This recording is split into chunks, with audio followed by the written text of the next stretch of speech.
The wind howled like something alive the night Cole Mercer got married. It rattled the windows of his ranch house, crept through the cracks in the wood, and carried with it the kind of cold that settled deep in a man's bones. But inside, it was colder still. Cole Mercer stood near the fireplace, jaw tight, arms crossed, staring into the flames like they had betrayed him. Behind him, near the door, stood his new wife. 19 years old, barefoot beneath the hem of a worn prairie dress. A thin shawl wrapped around her shoulders, dusted with snow that hadn't yet melted. She looked small, too small for a house like this, too fragile for a life like his. And yet she didn't tremble. That was the first thing Cole noticed.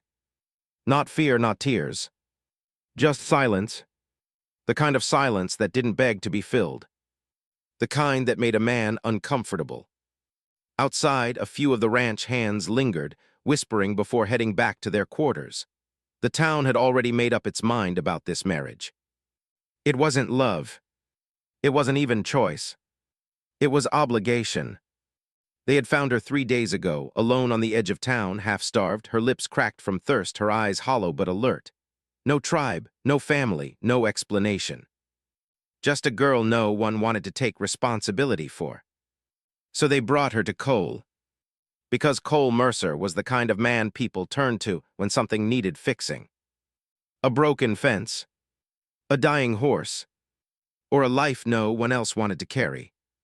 "You've got the land, the money," had said, arms folded like judgment itself. "It's the decent thing to do." Decent. Cole almost laughed at the word now. Behind him shifted slightly, her footsteps soft against the wooden floor.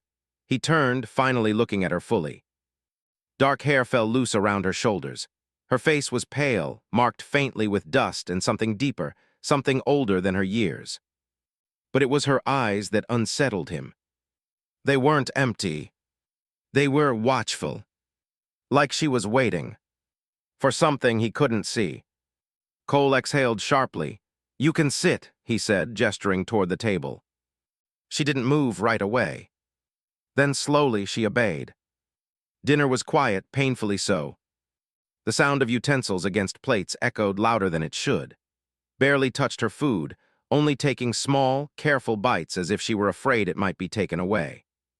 Cole watched her, irritation tightening his chest. "You don't talk much, do you?" he muttered. She lifted her gaze briefly, then lowered it again. "No, that was all. One word. Soft, controlled, and somehow heavier than any argument. Days passed like that. Silent, measured, woke before sunrise, worked without being asked, spoke only when necessary. She cleaned, cooked, tended to the animals, never complaining, never slowing. But she never smiled. Not once. The ranch hands noticed. So did the town. "She ain't right," whispered to anyone who'd listen. "Girls like that, they carry trouble with them." Cole tried to ignore it. He told himself it didn't matter. She was just a responsibility. Nothing more. But the longer she stayed, the more the air in the house felt wrong. Like something unseen had taken up space between the walls. One night, as the wind rose again, louder than before, Cole found her standing near the door. Not inside, but just beyond it. Out in the dark. Snow fell softly around her, settling into her hair, her shoulders, yet she didn't seem to feel it. She was whispering. Low. Faint. Words he didn't understand. Cole stepped closer, unease prickling along his spine. "What are you doing?" he asked sharply. She turned slowly. For a moment, just a moment, there was fear in her eyes. Not of him, but of something else. Something behind him. Or beyond him. Then it vanished. "I couldn't sleep," she said quietly. Cole studied her, suspicion hardening his gaze. Something about her wasn't right. Something he couldn't name. And suddenly, he was done with it. Done with the silence. Done with the weight of a marriage he never wanted. His voice cut through the cold air like a blade. "I regret marrying you." Didn't react. Not the way he expected. No tears. No anger. Just stillness. You don't belong here, he continued, harsher now. Get out by morning. The wind howled louder, as if swallowing his words. For a long moment, she said nothing. Then softly, almost too softly to hear. If I leave, it will follow. Cole frowned. What will? His gaze drifted past him. Into the darkness. Her voice barely a whisper now. You don't want to know. A sudden, violent crash echoed from the barn. The horses began to scream, wild, panicked. Cole turned instinctively toward the sound. And when he looked back, was no longer looking at him. She was staring into the storm, at something moving in the distance. Something that didn't move like any man. And for the first time, Cole Mercer felt it. That cold, not from the wind, but from something far worse. Watching them, the ranch did not sleep that night. The horses kicked against their stalls, their screams cutting through the storm like warnings no one could understand. Wood creaked, metal chains rattled, and somewhere beyond the barn, something moved. By the time Cole reached the doors, lantern in hand, the noise had already stopped.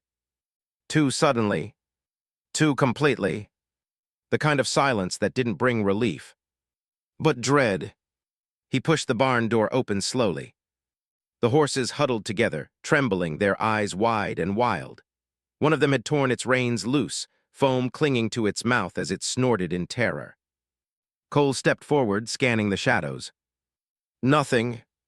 No broken walls, no tracks inside. But when he turned back toward the entrance, he saw them. Footprints, pressed deep into the snow just outside the barn. Too large, too heavy, and not shaped like any man's boots. A slow, cold realization settled into his chest. Something had been there, watching, waiting, and it had come close. Morning came, but it brought no comfort. The storm had passed, yet the air remained thick, heavy with something unspoken. Word spread quickly through town. By midday, Sheriff Dalton Hayes arrived, his sharp eyes taking in every detail of the ranch with quiet calculation. You're not the only one, he said, crouching near the prince. Folks been hearing things, livestock turning up dead, tracks like these leading nowhere. Cole crossed his arms. You think it's a man. Dalton shook his head slowly. No man leaves marks like this, and no man disappears without a trail. His gaze shifted toward the house. She stood in the doorway, still as ever, her shawl pulled tightly around her shoulders. Watching. Always watching. Dalton approached her carefully. Miss, he said, voice gentler now, you seen anything last night? Lowered her gaze. Silence. Cole felt irritation rise again. Answer him. Her fingers tightened slightly against the fabric of her shawl. But she said nothing. Dalton studied her for a long moment, then stepped back. She knows something, he murmured to Cole. Question is why she ain't saying it. The whispers grew louder after that. Wasted no time. I told you, she hissed to anyone who'd listen. That girl brought something with her. Trouble don't just walk into a town without reason. The ranch hands kept their distance now. Even Zeke, who had always been steady, watched with a different kind of concern. Not fear. Understanding. That evening he found Cole standing by the fence, staring out toward the tree line. You're looking in the wrong direction, Zeke said quietly. Cole frowned. What's that supposed to mean? Zeke nodded toward the house. That girl, she ain't hiding something dangerous. He paused. She's hiding from it. That night, Cole couldn't sleep. The wind had died, but the silence felt worse now. He sat by the window, staring out into the dark when he noticed movement. She stepped out of the house slowly, careful not to make a sound, and walked toward the trees beyond the ranch. Cole hesitated only a moment before grabbing his coat and following. The snow crunched beneath his boots, each step louder than he liked, but didn't turn back. It was as if she already knew he was there. She walked deep into the woods, until the ranch lights disappeared behind them. Then she stopped. The moon hung pale above, casting long shadows across the frozen ground. sank to her knees, and began to whisper. The words were soft, trembling, spoken in a language Cole had never heard before. But the tone, it wasn't a prayer. It was a warning, or a plea. A low, guttural sound answered her. From the darkness, Cole's hand moved instinctively to his gun. The trees shifted. Branches cracked. Something large moved just beyond the edge of sight. His voice broke. You shouldn't have followed me. Cole stepped forward, heart pounding. What is that? She turned to him, fear raw in her eyes now, real, undeniable. You can't fight it, she whispered. It doesn't stop. Another growl echoed, closer this time. Deeper. Hungry. Cole raised his gun, scanning the shadows. I've dealt with worse. Shook her head quickly, grabbing his arm with surprising strength. No, you don't understand. Her voice trembled. It's bound to me. The words hit harder than any gunshot. Cole stared at her. What are you talking about? Her breath came uneven now, as if the truth itself was too heavy to carry. My tribe, we didn't run from men.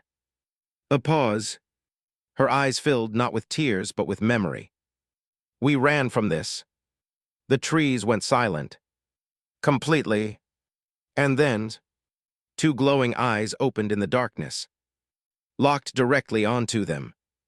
The ground seemed to tremble beneath their feet as something stepped forward, massive, unnatural, wrong. Cole's grip tightened on his weapon. Stepped in front of him, not to protect herself, but to protect him. Don't, she said softly. If you fight it, it will never stop. The creature let out a roar that shook the night itself. And in that moment, Cole understood. This wasn't something she brought. It was something that had been following her. Waiting for anyone who got too close. The creature lunged. Snow exploded beneath its weight as it tore through the darkness, faster than anything Cole had ever seen. His instincts fired before his thoughts. He raised his gun and pulled the trigger. Once, twice, the shots echoed into the trees. But the creature didn't fall. It didn't even slow. The bullets passed through it like shadows through smoke. Cole's breath caught. This wasn't something a man could kill. Stepped forward, right in front of him. Stop, she cried, her voice breaking as she spread her arms. The creature halted, just for a moment. Its glowing eyes fixed on her. Not with confusion, with recognition. Cole grabbed her arm. Are you out of your mind? It wants me, she whispered. It always has. Her voice trembled, but she didn't move. If I go, it will leave you. Cole's grip tightened. For the first time since she arrived. There was no anger in him. Only fear. No, he said firmly. I'm not letting you face this alone. Looked at him, startled. As if she hadn't expected him to stay. As if no one ever had. The creature let out a low, furious growl, circling them now, the ground trembling beneath every step. Closed her eyes. Her lips moved again, but this time the words were different. Stronger. Older. Not a plea. A choice. My mother said it follows fear, she whispered, but it ends with sacrifice.